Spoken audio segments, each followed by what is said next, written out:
लगातार बिहार में भ्रष्टाचार का आलम है कि अपराधियों के आगोश में बिहार चला गया है। मुख्यमंत्री जी लंबी लंबी बातें करते हैं। मुख्यमंत्री जी गृह मंत्री थे, उस समय भी कहा था कि अपराधियों को हम पताल से खोज के लाएंगे। सुबह से मैं लगा रहा हूँ, आज भी एक बच्ची भटक के चली गई, पुलिस पैसा मांग रही थी, चरणरंजन थाना समस्तीपुर। मैं उसको फोन किया। बिहार के पूर्व मुख्यमंत्री नीतीश कुमार के राज में सुशासन की राज कही जाती थी, लेकिन अब जो है नए मुख्यमंत्री सम्राट चौधरी बने हैं। लगातार सुशासन को आगे बढ़ाने के लेकर के जो है पूरी तरह से जो है अब एकजुट एनडीए सरकार दिख रही है। हमारे साथ बात करने के लिए राजद के विधायक है रणविजय साहू। कल मुख्यमंत्री सम्राट चौधरी और दिलीप जायसवाल मीटिंग किए, बैठक किए कि जो भी खेत खलिहान का मामला होगा उसको जल्द से जल्द निवारण किया जाएगा, जो अधिकारी गड़बड़ सड़बड़ करेंगे करवाएंगे। अब देखिए, ये सिर्फ आदेश पर आदेश, और लंबे समय से बिहार में एनडीए की सरकार है, लेकिन इनकी कोई नीति नहीं है, पॉलिसी नहीं है। कि भ्रष्टाचार इतने चरम सीमा पर है। ये सिर्फ खाना पूर्ति के लिए ट्रांसफर पोस्टिंग करते हैं, और ट्रांसफर पोस्टिंग होता क्यों है? जो अधिकारी काम नहीं करते हैं, जिन पर इल्ज़ाम है, जिन पर आरोप है, उन अधिकारियों को पोस्टिंग हो जाती है। जिन पदाधिकारियों के यहाँ से लगातार करोड़ों रुपये उनसे भ्रष्टाचार के रकम मिल रहे हैं, उनको पुरस्कार दिया जा रहा है, उनको फिर से बहाल की जा रही है। तो ये लगातार बिहार में भ्रष्टाचार का आलम है कि अपराधियों के आगोश में बिहार चला गया है। मुख्यमंत्री जी लंबी लंबी बातें करते हैं।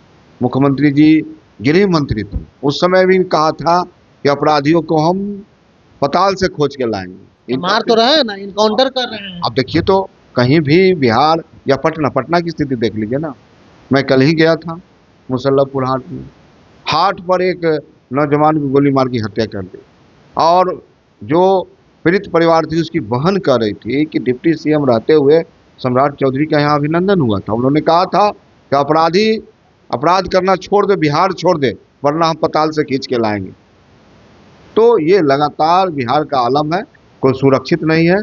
मुख्यमंत्री जी जो भी बोल दें, माननीय भूमि सुधार राजस्व मंत्री जी नए नए कानून बना ले। इसके पहले भी मंत्री थे दिलीप जायसवाल जी, इन्होंने क्या ऐसा परिवर्तन कर दिया बिहार में? आज भी भूमि विवाद के कारण लोग मारे जा रहे हैं। इनके जो दाखिल खारिज करने वाले सीओ हैं, डीसीएलआर हैं, बिना प्रसाद चढ़ाए हुए कोई काम नहीं हो रहा है। थाना पर बिना पैसा दिए हुए थाना पे एफआईआर दर्ज नहीं हो रहा है। लूट मची है। ये क्या बोल रहे हैं आप? ऐसा थोड़ी होता है। पूरे बिहार में लूट मची है। मैं भी विधायक हूँ, मैं भी अपने क्षेत्र में 5 थाना है। सुबह से मैं लगा रहा हूँ, आज भी एक बच्ची भटक के चली गई, पुलिस पैसा मांग रही थी, चरणरंजन थाना समस्तीपुर। मैं उसको फ़ोन किया हूँ। तो ये तो हालात है, बिना पैसा का कोई सुनने वाला नहीं है, और बिहार में हालात खराब हैं। मुख्यमंत्री जी लाख प्रशासनिक फेरबदल कर लें, लोग बैठा लें, लेकिन पूरी तरह से प्रशासन पर से इनका काबू खत्म हो चुका है, लोगों का विश्वास खत्म हो चुका है। मुख्यमंत्री जी जब विपक्ष में थे, उन्होंने कहा था कि मैं मुरट्ठा तब हटाऊंगा जब बिहार के कुर्सी से नीतीश कुमार को हटाऊंगा, लेकिन मुख्यमंत्री से नीतीश कुमार से चिपक गए जाके। तो बिहार की जनता इनकी बातों पर भरोसा नहीं कर रही, और लगातार आदेश पर आदेश, आदेश पर आदेश निकल रहा है, लेकिन कोई बहाल नहीं हो रहा है। बिहार की स्थिति बहुत भयावह है, इनका कोई सुनने वाला नहीं है। बिहार में अपराधियों का बोलबाला है, भ्रष्टाचार अपराध और पदाधिकारियों का चरम सीमा पर है। कैमूर में जो घटना घटी वो आपकी जानकारी है? अब कैमूर में जो घटना घटी, हृदय विदारक घटना। समाज में ऐसे घटना का कोई स्थान नहीं है। भाई ही अपनी भाभी को मार रही, भाई ही अपने सगे भाई को मार रहा है, भाई अपने भतीजा भतीजी को हत्या, गले काट कर हत्या कर रहा, सर कहीं धर कहीं। ये तो बिहार में इस प्रकार का मनोबल बढ़ा है, किसी को अधिकार नहीं है। संविधान ने अधिकार दिया, सबको मौलिक अधिकार दिया, जीने का अधिकार दिया, लेकिन जिस प्रकार की घटना घट रही है, इससे स्पष्ट है अपराधियों में कोई खौफ नहीं है। अगर खौफ होता तो इस प्रकार से मूड़ी काटने दिया जाता।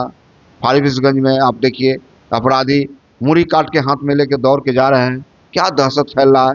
पटना में लगातार हमारे माननीय विधायक हैं राहुल शर्मा साहब, जहानाबाद के, उनके भाई का चैन खींच रहा है कंकड़बाग में। तो कहीं कोई सुरक्षित है क्या? कोई वीआईपी सुरक्षित नहीं है, आम जनता सुरक्षित नहीं है। बिहार भगवान भरोसे। राजद को चश्मा हटा कर देखिएगा तब ना। आप तो खाली ठिकरा फोड़ते हैं सत्ता पक्ष पर।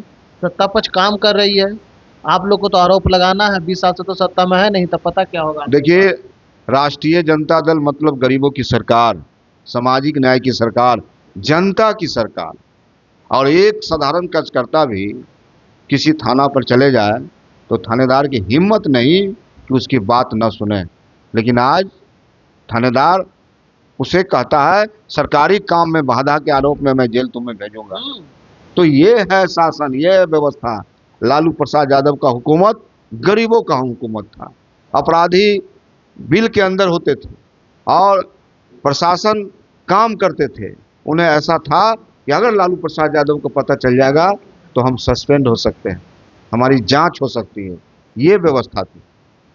तो वो तो इंडिया के लोग तो कहते हैं कि सीएम हाउस से चलता था, लालू प्रसाद के आवाज से चलता था। अब देखिए, ये लोग के पास कोई एजेंडा नहीं, यानी जब जब गरीबों की सरकार बनती है, गरीबों का राज होता है, तो कहते हैं कि सीएम हाउस से ऑपरेट कर रहे थे। तो आज 20 वर्षों से आपकी राज है, 21 वर्षों में आपने क्या किया? इतने अपराधी बिहार में कैसे हैं? अनंत सिंह जैसे लोग हत्या के आरोप में सलाखों के अंदर होते हैं और फिर सम्मान पूर्वक बाहर होते हैं।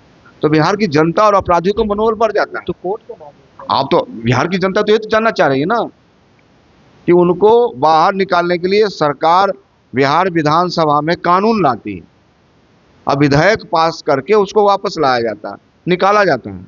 तो बिहार की जनता सब समझ रही है, जनता मालिक है लोकतंत्र में।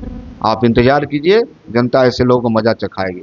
चलिए, जनता ऐसे लोगों को मजा चखाएगी, लेकिन देखना होगा जब लालू प्रसाद यादव की सरकार हुआ करता था तो गरीबों का सरकार था, आम जनता की सरकार था।